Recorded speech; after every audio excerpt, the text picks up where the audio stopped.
How many of you are mothers? How many of you are at home with your kids? How many of you expect a man to break into your home with a shovel in one hand and a lug wrench in the other, ready to rape, kill, rob, and who knows what else? When you hear a scenario like this, what are you imagining the outcome to be? Hi, I'm Joe Yeager, certified instructor and founder of Executive Gun. Safe and responsible gun ownership begins.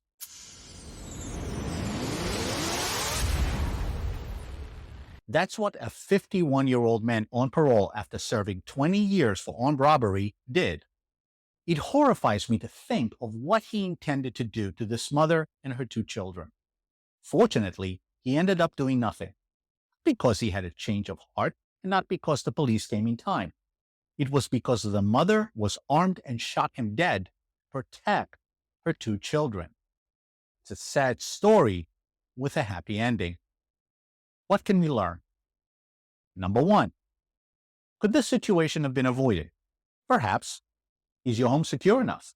How difficult is it to enter?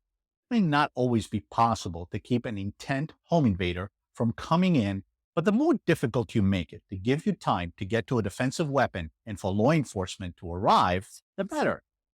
There are many quick and easy ways to secure your home without spending a fortune. Number two, violent home invasions are on the rise, as is violent crime in general. Having a home defense weapon strategically located around the home can make the difference between being a victim or a victor. If you have minor children, make sure they cannot access these weapons under any circumstances and remember to abide by local laws. And number three, unless the police are at your house at the time the invasion takes place, you're on your own for the duration of the crime. Law enforcement will do their best to get to you, but they'll likely arrive at a crime scene after the fact. If you don't take responsibility for being your and your loved one's first responder, then live or die with the consequences.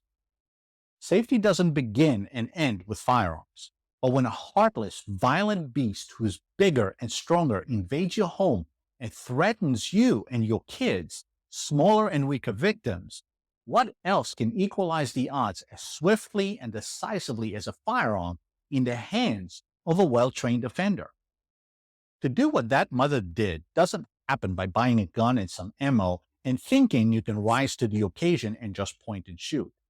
It happens over time with training, education, and becoming a safe, responsible, confident, and lawful gun owner.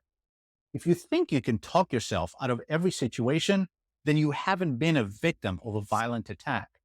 If you think non-lethal weapons alone, such as pepper spray, stun gun, or taser, will always be enough, try that against multiple attackers. What will you tell your loved ones when you don't have the means to protect them because you didn't want to have a gun in the house?